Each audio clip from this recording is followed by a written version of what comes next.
Respected fellow practitioners and guests, in yesterday's talk, we had started on the 3 poisons of greed, anger, and ignorance. Greed is when we want something. We want something that we have. We want more of something that we have, or we want something new. Or we wish to possess someone. Next is anger. Anger is animosity. It is the aversion that we have towards others when they reject our ideas or when they irritate us. The 3rd poison is ignorance, improper thoughts and viewpoints. Yesterday we were talking about greed. Another example of greed, other than what we were talking about yesterday, is that for food. This is a greed that many of us are subject to. One of the ways we can counteract our greed is trying to change through behavior. For example, with food.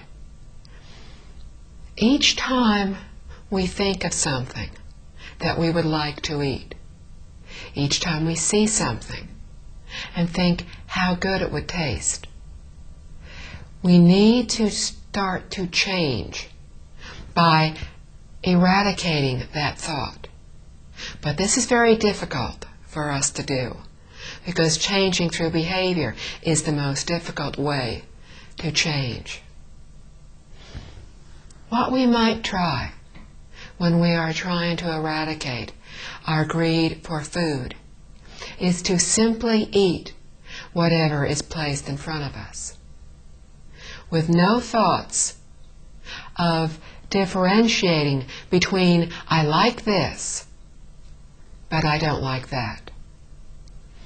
Another way of counteracting our greed would be to not eat until we are completely full, but eat until we're approximately 70% full. Then stop eating. It is pointless to keep eating until we are so full that we become very uncomfortable. In one of the books that we often talk about, Mr. Liao Fan's 4 Lessons, we learned that he and a Zen master sat in meditation for 3 days without break, without sleep.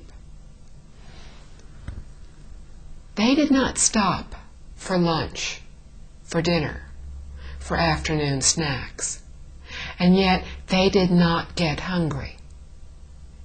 How were they able to do this? They maintained a state of deep concentration. They did not have wandering thoughts. Wandering thoughts are the cause, one of the causes, of our becoming hungry. Often, when we are doing something, very busy at work, or doing something that we enjoy doing, somebody will say, it's time to go eat. And we will say, just a minute, I'm working on something. And we really don't feel hungry.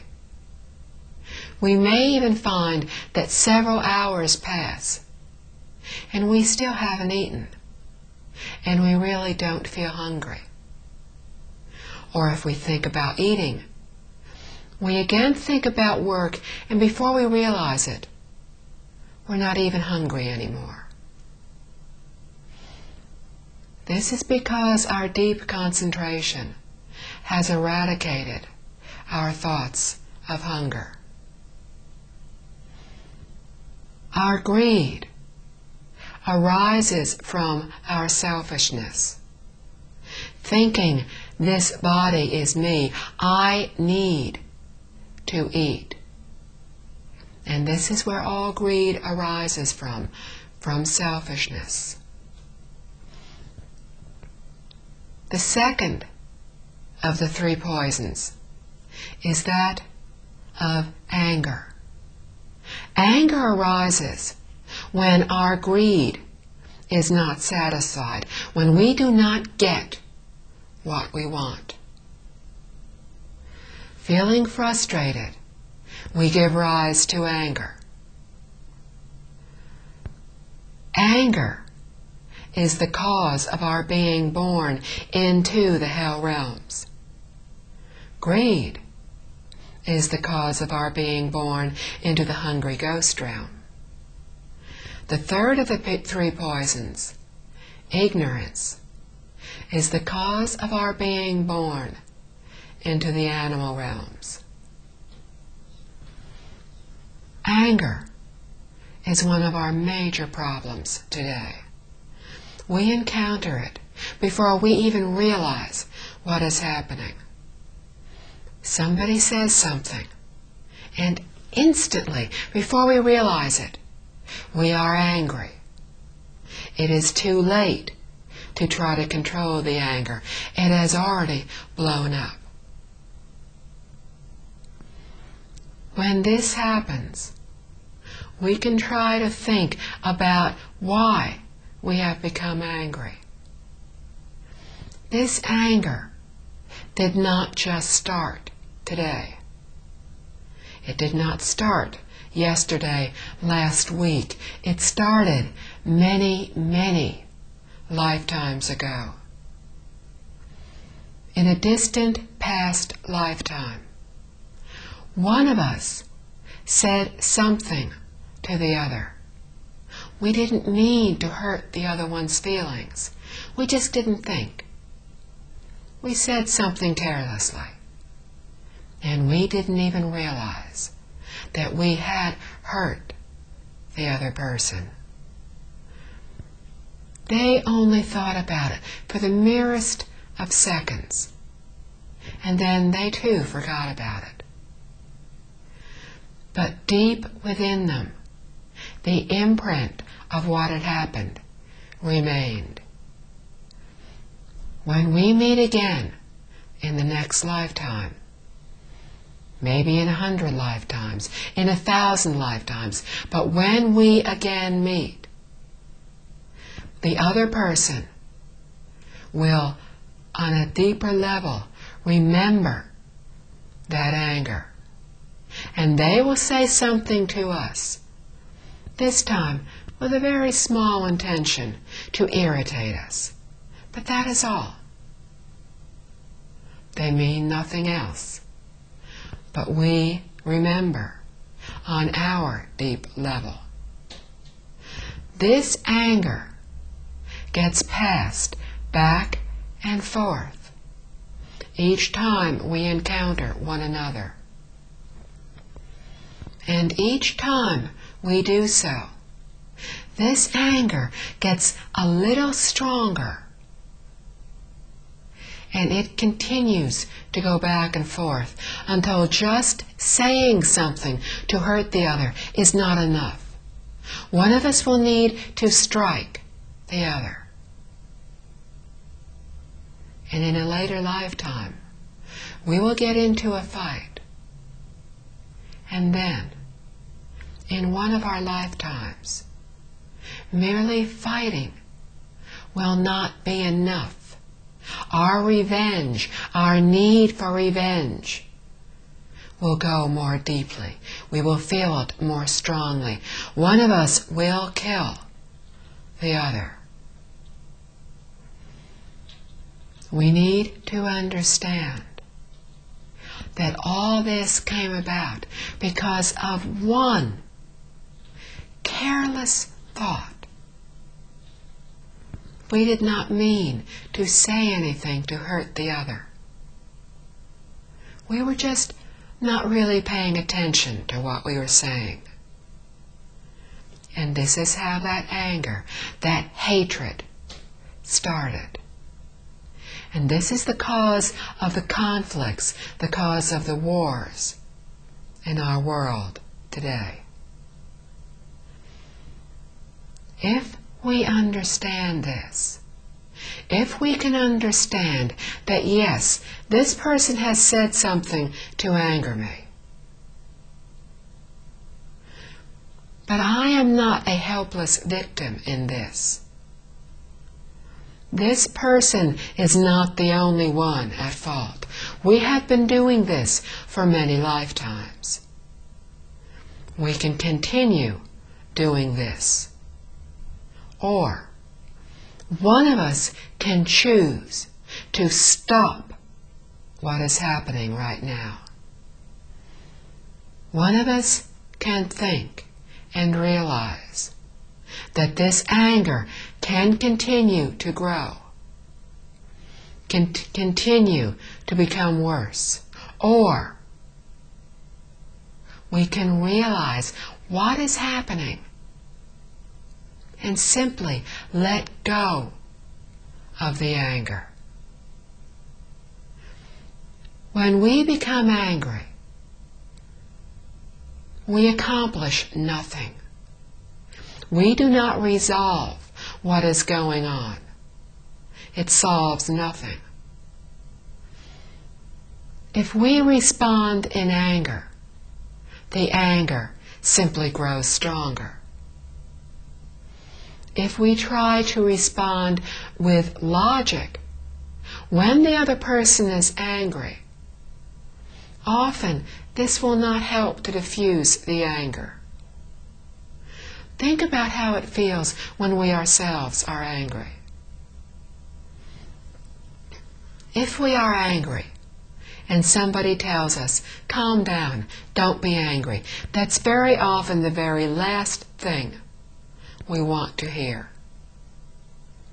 It takes a very special person who can say to us, don't be angry, when we are very angry, for it to have any real effect.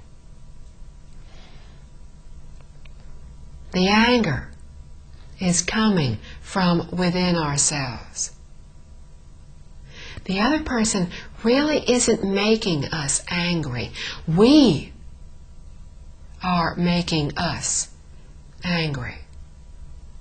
We allow what the other person says to bother us. We think about it. We get angry. But we are doing all this. We can also understand what is going on. And we can choose to let go of the anger. Maybe we choose not to say anything further. Maybe instead of replying angrily to them, we can even learn how to simply say, Ami Tofo. Maybe we say nothing. In this way, the other person's anger will die down more quickly because we are not responding to them. Later on, we may try talking to them. Maybe we ask them what we did that upset them. Maybe we apologize for having done so. Often, all the other person needs to hear is, I'm sorry. And this may be enough to control, to reduce, to eradicate the anger on their part. We were saying yesterday, think about how it feels to be angry. It does not feel good. Now, realize the other person feels equally unhappy, upset, unsettled.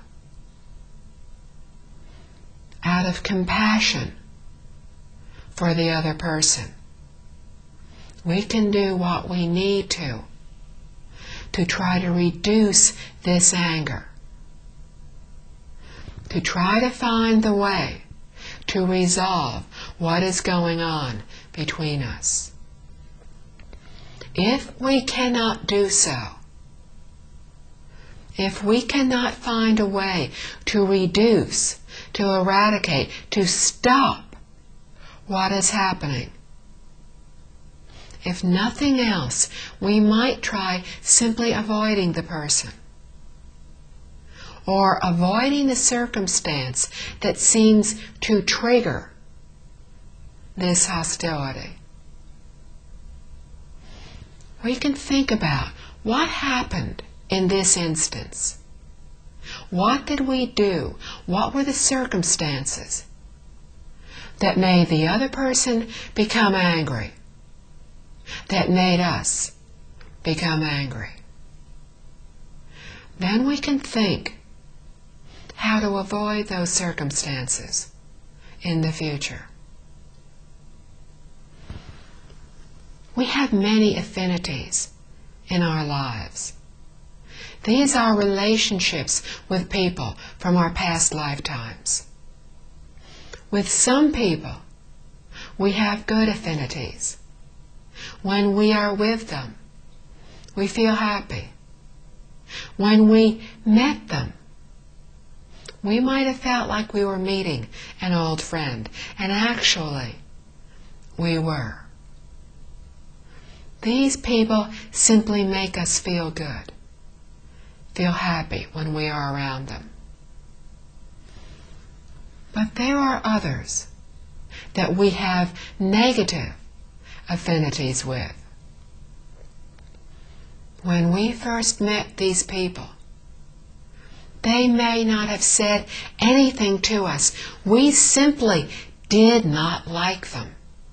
We felt uncomfortable around them. These are negative affinities from our past lifetimes. When we have these, when we know that this person just seems to irritate us as much as we seem to irritate them, if we cannot resolve this through logic, through understanding, through calmly discussing what the problem is, and sometimes this is very difficult to do, then until one of us can begin to get more of a control over our emotions, we can simply remove the conditions. In cause and effect, in karma, first we plant the cause. In our lifetime, now, what is happening, all the seeds of what is happening to us today, were planted in previous lifetimes. Very little of what is happening to us in this lifetime now is the result of what we did earlier in this lifetime. It is largely from our past lifetimes. This cause has already been created. We cannot change it. But what we can do is control the condition. Cause is a constant. It cannot be changed. But condition is a variable. It can change. A condition, a catalytic condition, is what allows a cause to mature, to result in a consequence. For example, a seed is literally a cause. For this seed to mature, it needs the catalytic conditions of soil, sun, air, water. When all these conditions are present, the seed can mature. But we can control the seed, the cause, from maturing. We simply withhold the conditions. We withhold the sun, air, water, or soil. Without these, the seed cannot grow. The cause cannot mature because the proper conditions do not exist. So if we can do nothing else to diffuse this anger, we can control the conditions. There is an account of a practitioner who had very deep wisdom because he was a very good practitioner and had attained a good level of concentration. He was able to see shortly into the future, and he knew that at some point in a certain city in China, a certain person would kill him because he had killed that person in a previous lifetime. Knowing this, he also understood that although he had attained some achievement in his practice, he had not developed anywhere near the ability that if he was killed, he would not feel anger when this happened. Knowing what the conditions were, he knew he could control the conditions. So he avoided those conditions.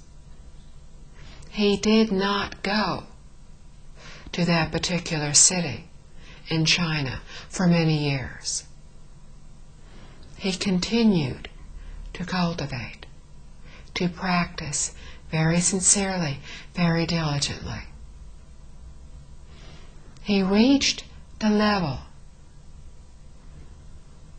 where he knew he could control the anger to where it would not arise.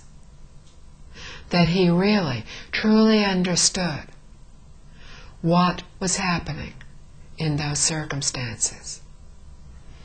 And when he knew he would not get angry, he went to that city. He met the person who killed him. But since he had controlled the conditions, he was able to not give rise to anger. And he was able to stop the anger, the hatred, at that point. He did this not just for himself, but for the other person as well, because he understood if he gave rise to the anger, then he would kill that person in the future. This is a very high level of attainment, and most of us are unable to achieve this level. But we can still manage to control conditions on a much lesser basis if we know somebody constantly irritates us. We can try to avoid them. And we can practice doing everything we can to control our anger. We can understand every time we become angry why we are becoming angry. that we are allowing ourselves to feel this way. The other person isn't doing it to us. We are doing it to ourselves. This is how we begin to control the conditions. Why do we become angry? We do so because we are attached to ourselves, to me, to the concept of I. Somebody says something. Maybe somebody criticizes us. This is a major problem that we have. We have many faults, but we do not like others to point them out to us. When somebody points out a fault, they, like we, often do so in a rather untactful manner, and they may hurt our feelings. Very few people are able to correct us, to criticize us, without our feeling resentful, feeling, I didn't do that. Why are you saying I did? Or maybe we feel guilty. Maybe we feel embarrassed. Subconsciously, we know we have this fault, but we don't like the other person pointing it out to us. Maybe they criticize us in front of others, and we were embarrassed. So we become defensive. We become angry. We defend ourselves. It is very difficult when somebody is criticizing us in front of others for us to very calmly say, you're absolutely right. I did do that. I'll try not to do it in the future. This is very difficult for us to do. Normally, what we do is start to defend ourselves. And we become angry. Maybe in defending ourselves, we start criticizing the other person. Instead of doing this, what we need to do is start to try to think about what the other person said. There can be two things going on here. Number one, we do have this fault. If we do, we can go off by ourselves. Maybe we go off with a friend whom we feel very comfortable with, and maybe we can talk about it with this friend. And we talk about this fault. And maybe this friend can help us as we are talking to think about how we can correct this fault in the future. Or maybe we simply go off by ourselves. We calm down, and then we think about what the person said. And we think, do I have this fault? And we discover that it was not an unfounded criticism. This is something I do that is wrong. Then we think how to correct this fault in the future. This person has helped us. I have said there are two things that can be going on here. One, we have the fault. And they have very helpfully pointed out one of our many faults to us. Number two, we do not have this fault.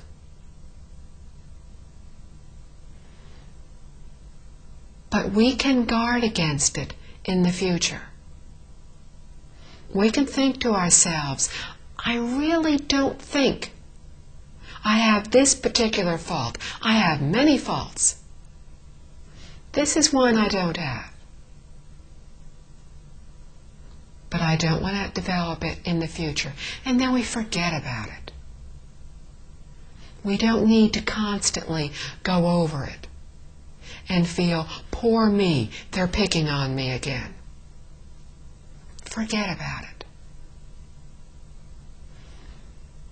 If they criticized us, and we did do what they say, they have pointed out one of our faults, and we know what we need to correct in the future.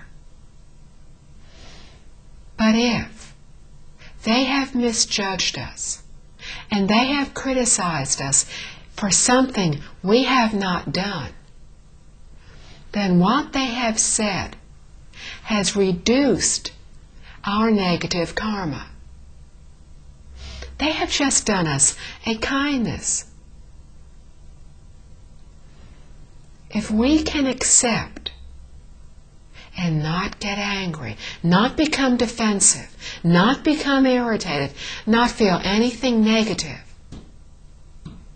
or if we do, let go of it as quickly as possible. If we can just let go of it,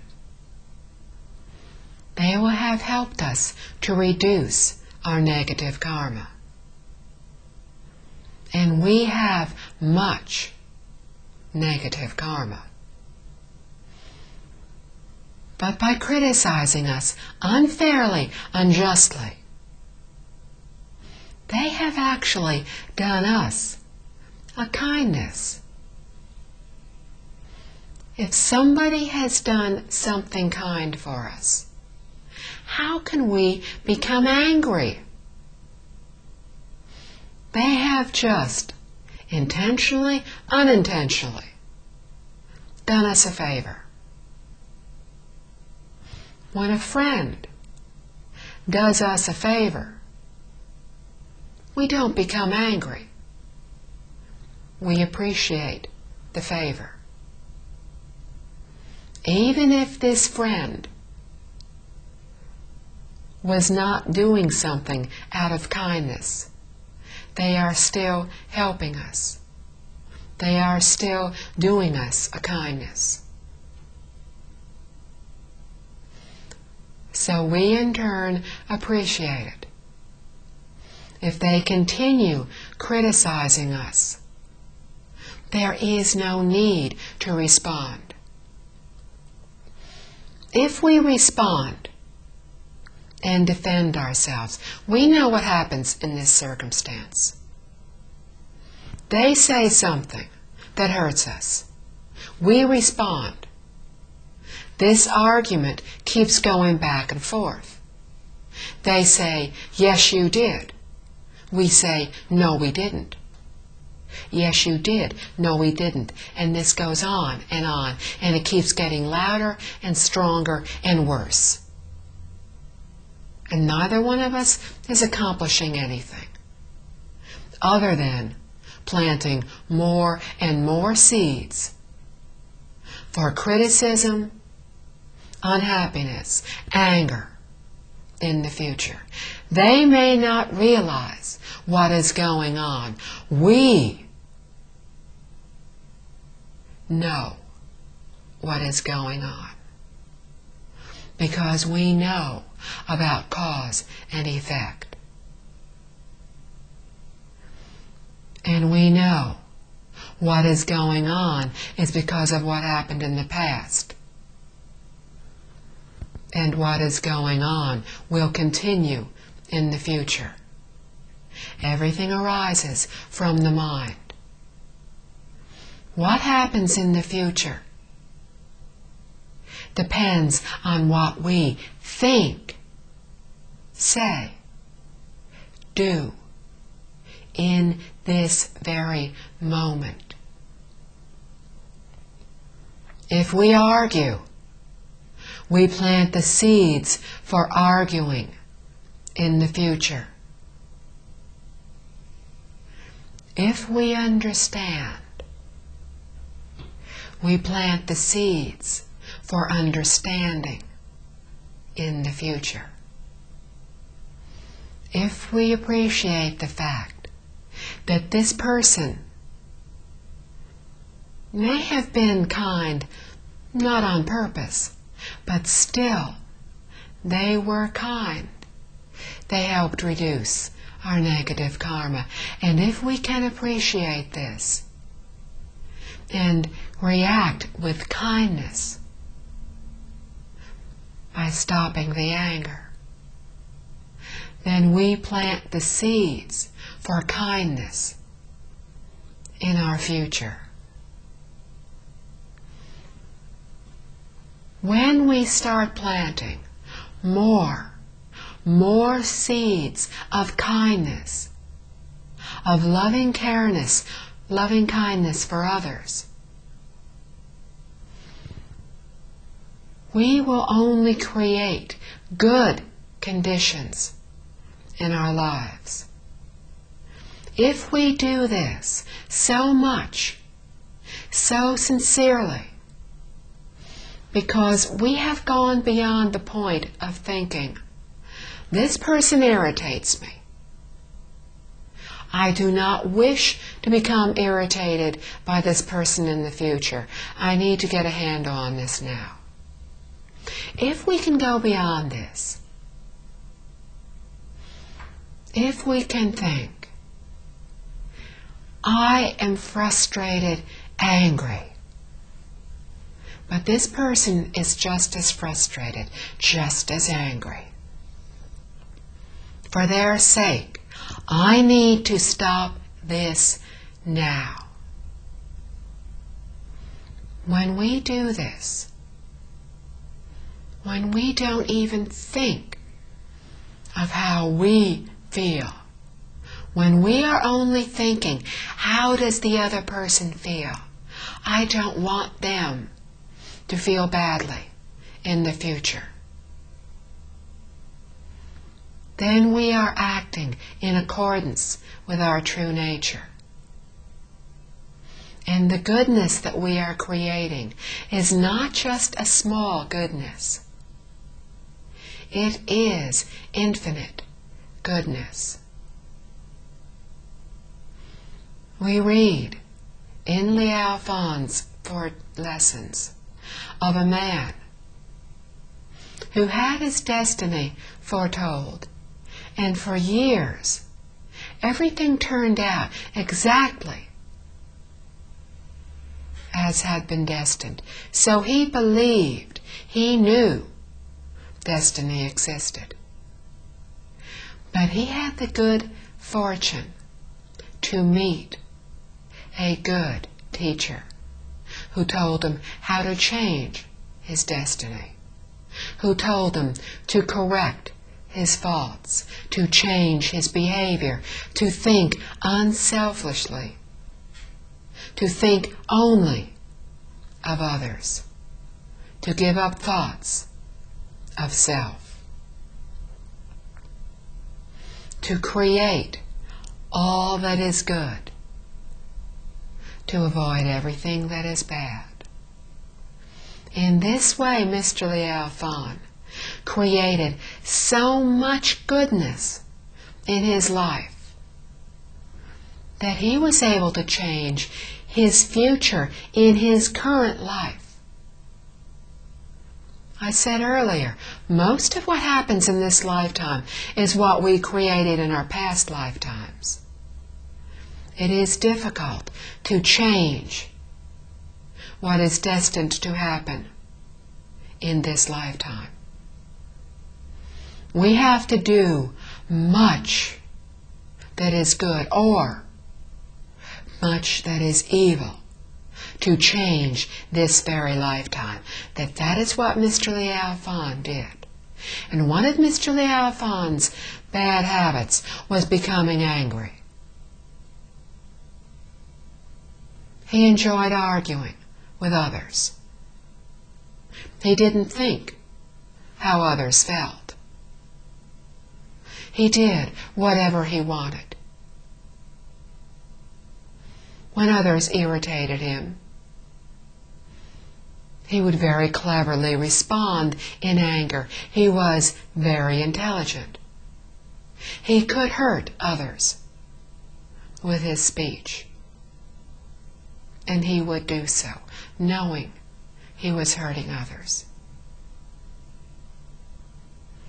But he learned how to think of others. He learned how to control his anger. In this way, he completely changed everything in his life. He was supposed to die at the age of 53, but he lived until 74.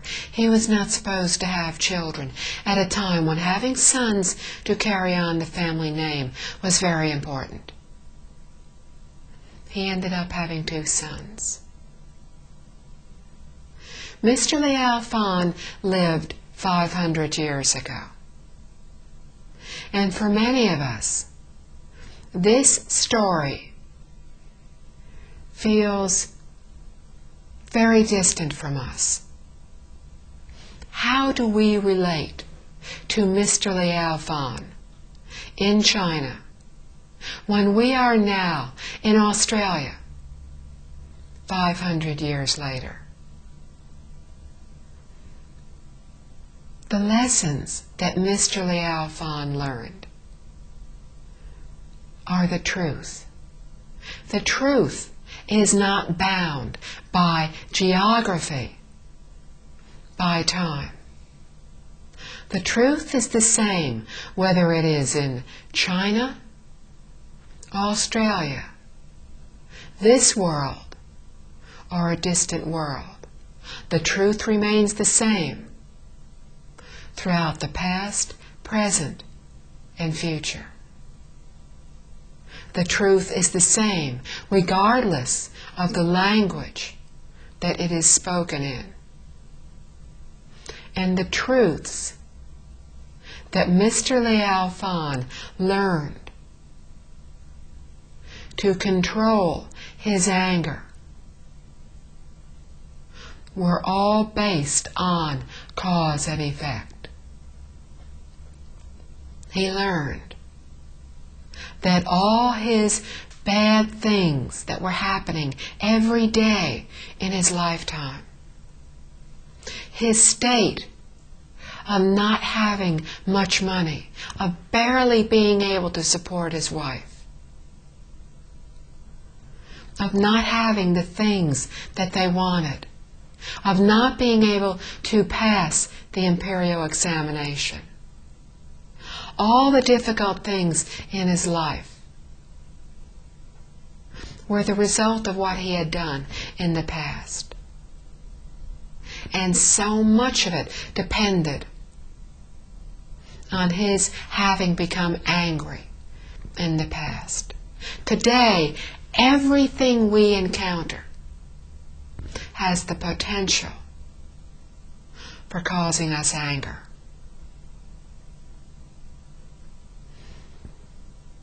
We can decide whether we give rise to that anger.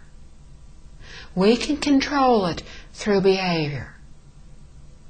We can say, I am not going to give in to that anger again. But this is very difficult to do. This means we have to catch that anger before it even begins to arise. And this is very difficult. The second way to change is to try to understand the reasoning. We know all about cause and effect. We know why we get angry. We know why we will suffer anger in the future. So we try to understand through understanding, through reasoning. And this is the second way we change our behavior. The third way to change is from the heart. We understand how badly we feel when we become angry. We understand When somebody criticizes us and we feel hurt and angry, we understand how badly we feel, and we know the other person feels just as badly. And we understand, we feel compassion for them, and we really don't want them to feel like this, like we are now feeling. When we try to change through behavior, it's very difficult because we have to catch each incident that makes us irritated. And we have to catch the anger before it arises. Changing through understanding is also very difficult. Changing from the heart is to change from within. It is to no longer even have the thought of getting even.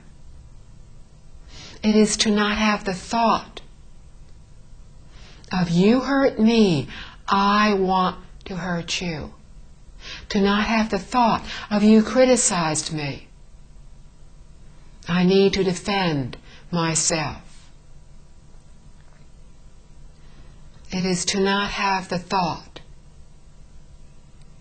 of anger even arise. When we do this, when we are sincerely trying to help others, then we are truly generating kindness in our futures. We can do this in everything in our lives. The causes of anger are many. We encounter things that can make us angry. Driving to work, at work, after we are home, at school, when we are out with other people, when we are by ourselves. But everything depends on how we react. We can give in to the anger, or we can realize that if somebody has said something unkind when normally in the past we would have become angry, we can control it. And we can think kindly of them for helping to reduce our negative karma. We can do this. We can choose exactly how we react. And by doing this, we can plant the seeds for all the good things that we want to happen in our lives. Reflect within. Think about the faults that we have. Think about how we feel when we become angry. Think about how we feel when we are with those we love. Think about how we feel when we are sitting calmly, reciting a sutra, chanting the Buddha's name. Think about that quiet state of serenity. Which do we prefer? The anger or the serenity? It's entirely up to us which we will feel in the future. It's entirely up to us what others around us will experience in the future. It is entirely up to us. What our world, what other people in this world, other beings throughout the universe will experience. It all starts from within us. Our serenity, our joy starts from deep within us.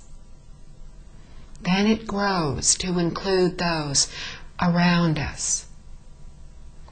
Then it includes all those who simply encounter us. Finally, it includes every being throughout the universe. If we do this every moment, consciously thinking only of helping all others, we will bring happiness, serenity to all beings in the universe. Thank you.